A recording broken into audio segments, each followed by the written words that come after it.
తల్లి రుణం నువ్వు తీర్చుకోవడం నీకు సాధ్యం కాదు.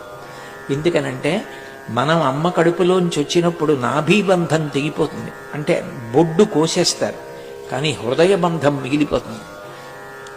చిట్ట చివరి ఊపిరి వరకు పిల్లల కోసం అమ్మ అంత వెంపర్లాడుతుంది. ఆ పిల్లలంటే అంత ప్రాణం.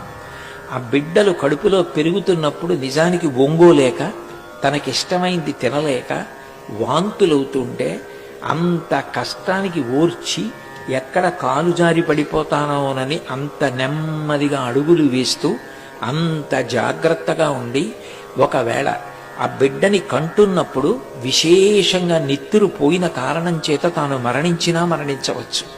తాను మరణిస్తానని తెలిసినా కూడా తన బిడ్డకి జన్మనివ్వడం కోసం మృత్యువుకి కూడా సిద్ధపడే ఏకైక వ్యక్తి ఈ ప్రపంచంలో ఎవరైనా ఉంటే అమ్మ ఒక్కతే.